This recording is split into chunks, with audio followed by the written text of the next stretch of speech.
Hello, I'm Nathalie Dupree. Today on Nathalie Dupree Cooks for Family and Friends, I'll be making dishes fit for a banquet. We'll start with the tangy yogurt cheese ball and follow with tenderloin of pork with southwestern chutney, which can be canned if you wish. Then there are ginger and beef triangles and steamed party vegetables. And finally, a touch of sweet and drop sugar cookies. All really nice for a pick-up food buffet.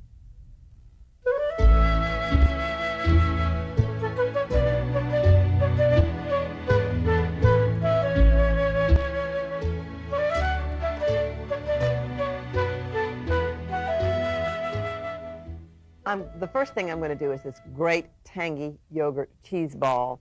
It's just kind of an everyday thing that you might want to keep on hand. And the reason that I developed it is because yogurt has so few less calories than cream cheese. Low-fat yogurt, 1 cup is at most 140 calories, and cream cheese is, believe it or not, 790. So lots of times I've been looking at my recipes for cream cheese and sour cream and substituting yogurt, plain yogurt or low-fat yogurt. I find the no-fat yogurt is just, it's got a different kind of an acid, and it's not really worth it to me. I'm not in the long run satisfied with the products that I get. I have been making a regular practice of putting my yogurt in a strainer like this. It's a special yogurt strainer, but there are several different other varieties. And just letting it sit overnight in the refrigerator or for a few hours. Let me just show you how much liquid will come out of, this is the low-fat yogurt. You lose all that liquid, but then it makes a nice creamy cheese that's very easy to spread on crackers. And I'll eat that by itself, or I'll add parsley or herbs or thyme or something like that, and then just put it on a cracker and have it. Or apple. I really like just dipping apple into it, particularly in the afternoon. You know, apple doesn't make you hungry. When you eat apple, it tells your body that you're not really hungry, and so if you put it in yogurt, then you feel satisfied. Okay, the next thing is I want to combine all the ingredients for this. Enough of that. I want to tell you what's all of them. 2 cups of yogurt cheese. So I've made the cheese from the yogurt. A half a cup of shredded or chopped cheddar cheese. I'm not trying to deprive myself of everything that's good. I just cut back on the calories where it was logical. 1/4 of a cup of shredded mozzarella. 1/4 of a cup of shredded Monterey Jack. A half a cup of chopped cooked ham. And then you just buy that in the store, you know, in those sort of funny wrapped pack of hams. This is the way that it looks. It just has a little skin. You peel off the skin and chop it, and it's just called cooked ham. 1/4 of a cup of breadcrumbs. A tablespoon of Dijon mustard. 1/2 to 1 teaspoon cayenne pepper. 1/2 heaping tablespoon of finely chopped basil. A heaping teaspoon of finely chopped oregano.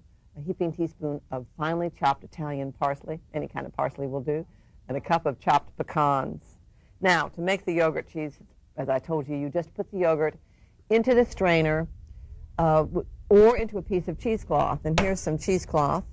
Or you can even use those wipe things that you buy in the grocery store to clean your sink out with. You have to boil them to be sure that there's no dye in them. And then you just plump all of your cheese right into it and wrap it up, put it over a strainer, and let it just drain in the refrigerator. Just suspend it and let it go overnight in the refrigerator.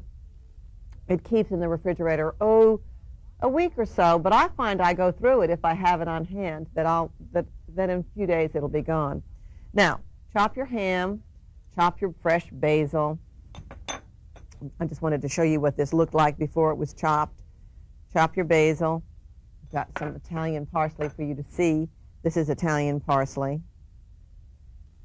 And oregano. This really looks kind of unhappy. I mean, not unhappy, but it's smaller than it probably should be. Get all that in there. It'd be hard to get off. And let's go ahead and add the rest of the things. Then I've got my my yogurt cheese. I want to add my cheddar cheese. I was just about to add the breadcrumbs, but I'll add my cheddar instead. And all my other cheeses. My Monterey Jack, my mozzarella. I've got my ham in here. I'm going to add my breadcrumbs. It didn't matter what order I added them in anyway, did it? I just always kind of panic if I don't add them in order. There's my mustard, and then cayenne pepper to taste. And you know your crowd, and your salt and black pepper. You know your crowd, and you know how much of that you want. So just use your own judgment. And just mush it together real well. And form it into a ball, excuse me. And then I'm going to wrap this in a double layer of cheesecloth as well. Here we go. Let me just move this out of the way. Ah, wasn't that easy. At home, when you measure most of those things on a piece of wax paper so that you don't have to wash all those extra dishes. You should get your ingredients organized ahead of time so you don't forget anything, but you don't have to make it be at the point that you have to wash any more dishes. I don't want that for you either. Combine all this. You can do all of this in a food processor or a mixer if you'd like, if you've got one of those that will do some shredding, and just form it into this ball here. Tie it if you'd like, and then wrap this whole thing in plastic wrap and refrigerate it at least 6 hours. And then when you're ready for it, you just unwrap it like magic and roll it in your chopped pecans. So this is the way that it looks. And you see it even drains a little bit more, and you can press it even just a little bit more. If you want to shape something in a particular shape, just put it in a mold. For instance, if it was Valentine's Day, you wanted to put it in a heart, that'd be fine too. Now just take it out here and roll it in your pecans, and it's done. It's really tasty. If you're very concerned about calories and fats, you can leave the pecans out, but it won't be as pretty unless you rolled it in a fresh herb, so you could roll it in a whole bunch of chopped parsley, for instance, or something like that. The trick is, I think, to cut out calories where they don't really make a significant difference in the flavor or the texture of something, but still give people that feeling that they have something that's special. And I just moderate myself in hidden ways, if you will. This is a very interesting cheese. If you didn't have time to make a cheese ball, this is a feta cheese that's made from cow's milk. And it's very interesting with different herbs and spices in it. And you'll find out more about it, too. Now, here we go. The tenderloin of pork with the southwestern apple chutney. And it is really terrific. Let me read you the ingredients for the chutney over here first. 2 quarts of peeled, coarsely chopped tart apples, 2 medium to large red bell peppers, 2 onions chopped, 2 garlic cloves chopped, a pound of seedless raisins, 2 cups of dark brown sugar, 2 cups of apple cider vinegar, a tablespoon of ground ginger, a tablespoon of ground cinnamon, and a tablespoon of ground cumin. Then 2 teaspoons of dry mustard, 2 teaspoons of salt, 1/4 to 1/2 teaspoon hot red chili peppers. And that's it. When I read off those long lists, I hope that you have your pencil and paper handy and can get it all down. Now, I'm going to come back later and show you how to chop all of these things if I have time. Meanwhile, I just want to talk to you about how to actually do this chutney. So here's the first thing. You just peel your apples and coarsely chop them. They're going to cook down anyway, and core them. And then you core and you seed and you chop your red bell peppers. And these are really beautiful just about right about now. They're just a lovely time of year for them. Here's your garlic cloves are here. And you mix all of these together in a large aluminum pot, the onions. So you've got, aluminum is a bad idea when you have all of this acid, you know, because it'll turn. So it'll corrode, I guess is the better way of saying it, with all of the things that are in it. Then you have your garlic, your seedless raisins, your brown sugar, your cider vinegar, and I'm always terrified. I'm going to made a little mess here, excuse me. I'm always terrified. You know, it's immaculate up here. I'm always terrified I'm going to cough when I put cider vinegar in, so I'm going to step a good ways away and add that. And then ground ginger, cinnamon, and the cumin, and that's what makes this southwestern. Other than this, this is kind of a traditional chutney. Chutney is just a phrase used to preserve in vinegar, and it's used primarily, or we think of it primarily as being used in India and Pakistan, but actually it's very adaptable in America right now. But to make it southwestern, because being southwestern is so fashionable in the cooking world, I added the ground cumin just to give it a little different flavor and to go with today's flavorings and seasonings. And then I've got the crushed, dried, hot red pepper right in here as well. So I've got it all here. You just stir it together very well, and it's so pretty, and it smells so good when it's cooking, and it just, oh, the whole house smells terrific. And you cover it and bring it to the boil over high heat. Then you uncover it, like magic, you can see right here, You simmer it, no stirring occasionally to get it to this point, for 1 to 1.5 hours until it's thick. And it can be used right away. It's fine if you use it right away.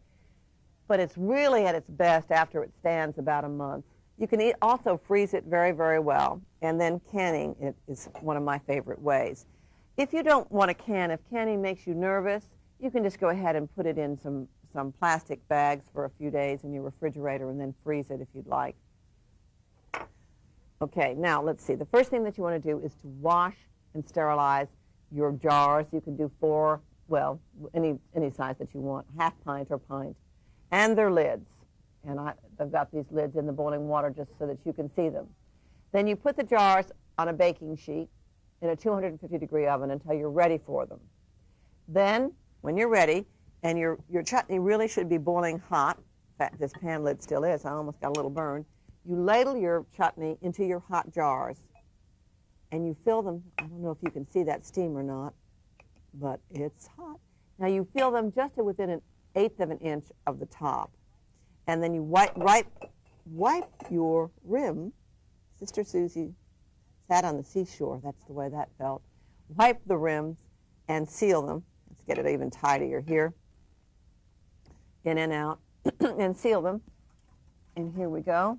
These should be dry as well. And then, here we go. When the jars are cool, you check to see if they're properly sealed. The top will curve inward when it's properly sealed. You may not be able to see this, but maybe you can hear it, so I'm going to be real quiet. This one is sealed properly. This one was kind of sealed inadequately, and you can hear it's got a lot of pop and give to it, and the label is, and the lid is not correct, and you should just chuck that. You shouldn't keep something that's not been sealed properly if it's been sitting at room temperature. Now, be sure to label it, put a pretty label in it, and store it in a cool, dark place. Get a nice, pretty closet of some sort where you can keep all your canned things, and you can give it away as a gift if you'd like. That's why I put it in the smaller jars. Larger jars are for your family. Now, the special little cocktail tidbit that we have here, or a pickup tidbit that we have right here, is with the pork. For the pork, you have 2 tablespoons of butter, 2 tablespoons of oil, 2 1/2-pound tenderloins of pork. You just clean your tenderloins. These tenderloins run 1/2 to 3/4 of a pound. You preheat your oven to 400 degrees, and you heat your butter and oil in a roasting pan on top of the stove, and you add your tenderloins. Here they are. Brown them all over. Put them in hot and brown them, and then turn them over and brown them again, and put it in when that fat's hot and sizzling. I forgot to turn it on, although I had a note to do that. Now, put it in the oven after that, after it's nice and brown, and roasted about 20 to 30 minutes until a thermometer registers a minimum of 140 degrees to kill trichinosis. That's for rare, or 160 degrees for well done. Always let your meat rest for 10 minutes, and then you just cut it into 1-inch cubes when it's ready.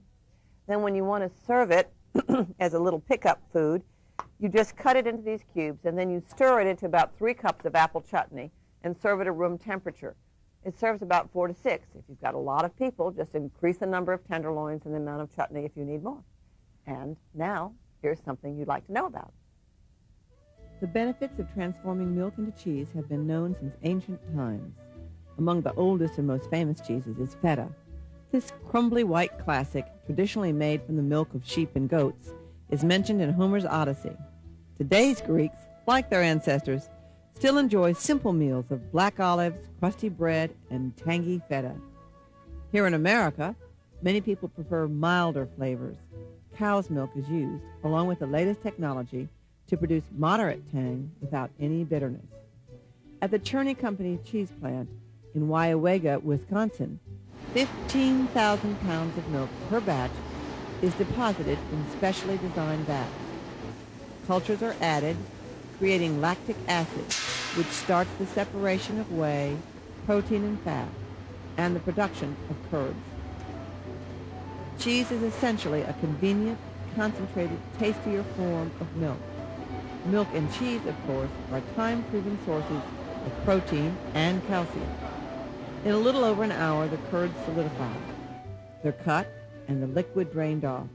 Peppercorns, or basil and chopped tomatoes, are added to some Athanos brand cheeses. Curds are ladled into hoops. for draining overnight. Slabs are cured in brine, developing an acid that gives feta its characteristic flavor. Blocks are later crumbled or broken into chunks. They're hand-selected, carefully packaged, and shipped off to markets all over the country.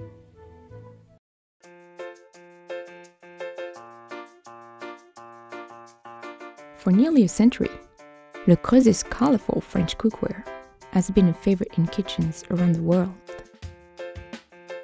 From its bold finishes and uncompromised quality to its easy-to-clean materials, the brand's range of iconic products are as easy to use as they are to love.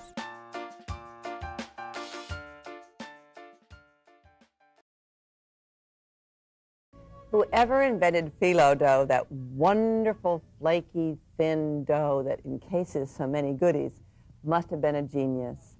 I particularly love it with this filling, which I'm going to tell you about, because it's got enough spices and pizzazz to it that it really works well for a party, but it also works well for lunch or for dinner in a larger triangle. Let me give you the filling recipe first, then I'm going to show you how to cook it after I've got all the phyllo dough finished and filled. 1/4 cup of butter, 1 large onion chopped, 3 garlic cloves chopped, 2 to 4 tablespoons of curry powder, 2 to 3 teaspoons of ginger, 1/2 to 3/4 teaspoons of cayenne pepper, a pound of ground beef, and 1/2 cup of chopped spinach. I use the frozen squeezed dry. Now, for the phyllo or phyllo, you just need to go to the grocery store and buy a package of this. This is a pound size. It comes in different sizes. Check to see what size you've got. This is a pound, and it's the width that's easiest for this particular filling. But they're selling it much thinner or not as wide as in a dough. You'll see it spelled F-I-L-O or P-H-Y-L-L-O because the Greek language is not spelled, doesn't use the same characters that we do. It's also sold in the refrigerator counter as well as the frozen counter. Then you need a cup of butter that's been melted and preferably clarified, which this has been. You probably can't tell it because it looks a little murky, but it's been sitting here for a few minutes and it's getting colder. But it's been melted, and then what's happened is it's divided into 3 parts. You have you can melt it in the microwave or on low heat, by the way, whichever way is easiest for you. I put it in the refrigerator. That's the simplest way. And then what's left, what runs to the top is the milk solids go to the bottom, and on the top there's a froth that you just skim off. But if you don't have a chance to do it that way, you just pull off the froth and leave that lovely, clear, golden liquid in the center and leave your milk solids behind. They just fall to the bottom. The whole reason for clarifying this is because you don't want, when you're brushing this, to get down to these earthy milk solids for your very last sheets. And because we all run so tired, when you're at the end of this phyllo dough, you don't want to melt any more butter, and you lie to yourself, and so then you're in a mess. Okay, preheat your oven to 375 degrees whenever you're ready. If your phyllo is defrosted, defrost it overnight in the refrigerator. Make sure it's defrosted, because if you try to unroll it frozen, it's going to crack on you. Unroll it, lay it out on a clean work surface. I usually put it right on a pan, and keep it covered. Keep the dough covered with a slightly damp, lightweight dish towel, these wipes that you can buy in the store, to prevent it from drying out, and maybe a piece of plastic wrap if you'd like. Now, it's easiest if you do phyllo with a friend. If you work, it is much easier than working by yourself. And besides, you get kind of tired of doing it after a while, and if you can split it, it's just great, where each of you are having a party. Now, the phyllo dough tears very easily, and try not to keep opened packages because it really doesn't use. But look at that. Oh, it's torn. You can always cry, but don't. Just move it down over here. It's just beautiful, you know, this dough, like a veil. And it just tore when I brushed it, and that doesn't matter. Keep brushing it all the way up, and that's why you want your butter warm as well, because if your butter's not warm, it'll kind of gloop on you too. Now, you lay on your second sheet, and oh, I'm so happy this is going to tear for you, because it's no sense in my working with something perfect.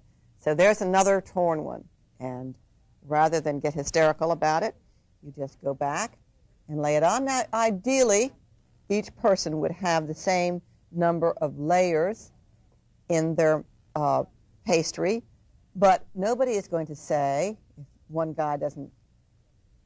one sheet doesn't get over here just perfectly, nobody's ever going to say, you know, I only have 1,000 layers of pastry in my mouth. How many do you have? You have 575, or do you have 1,000 as well? Nobody really knows how much dough they've got. Now you brush the second one with butter as well. And it would be wonderful if your life was perfect and these laid flat one on top of the other and it was tidy. But it's not so important that you should let your dough dry out. Go back now and cover this dough, and that's what the hassle is of working by yourself. If you can have a cover person to just recover this dough so it doesn't dry out on you, that's where you get into trouble. Now, measure your dough, and I've got a ruler here. Cut the 12-inch side into 6 strips, so it's not a perfect 12 inches anymore because I didn't get it even. So I kind of have to look at it and get it into about approximate 2-inch pieces.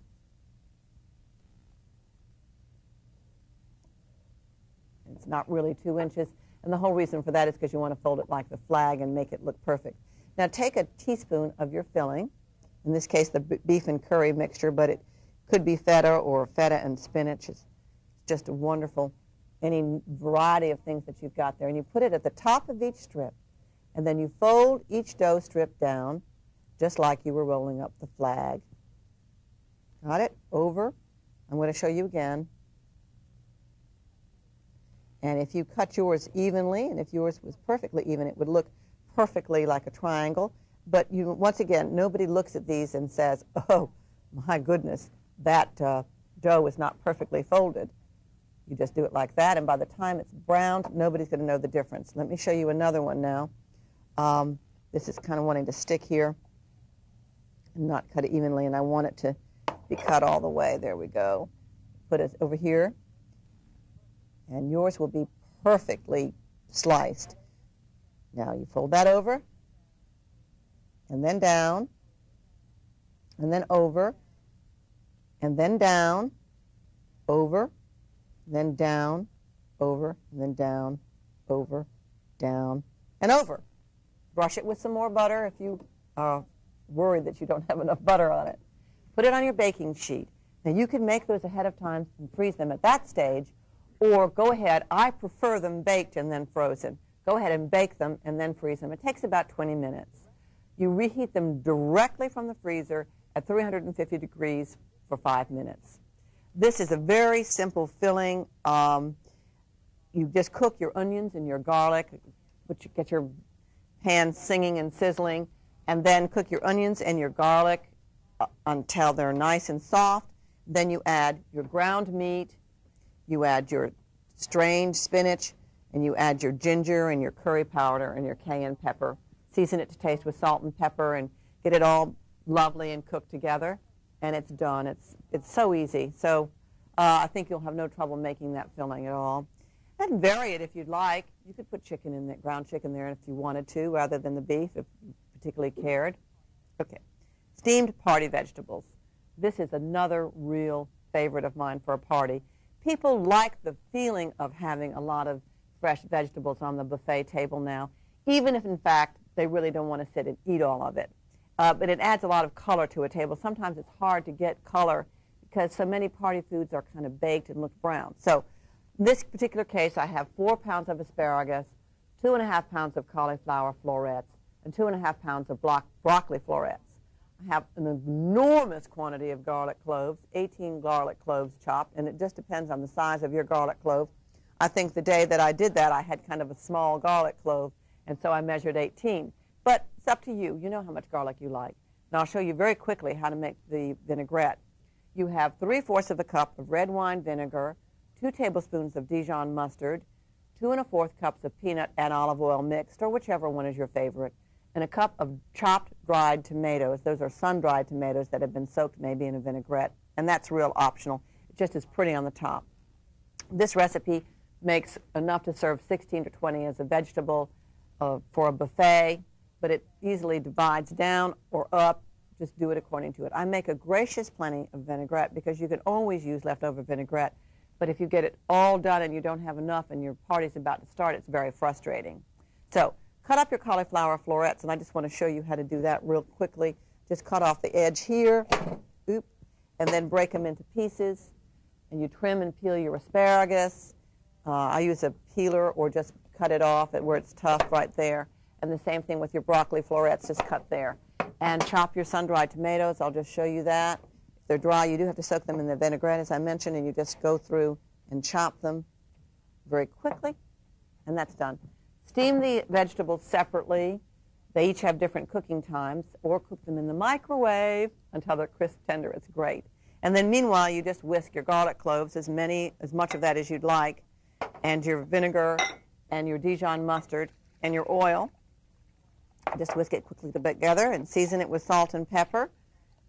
A little sugar if you think that it's too oily and you can't get the oil picked up as well. Put the vegetables in your gorgeous bowl, pour on the vinaigrette at the last minute, and you can serve those warm or slightly chilled, whichever way you want to.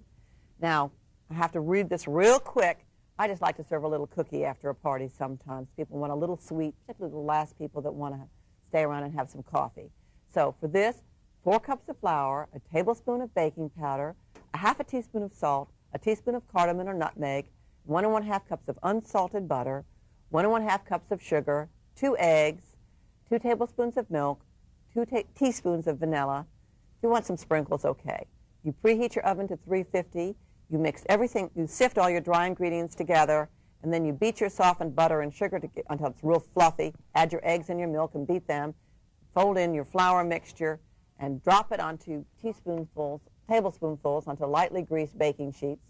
Flatten it real quickly with a fork, decorate it, and bake it at 350 for 12 to 15 minutes. And I know that wasn't a very easy recipe to follow.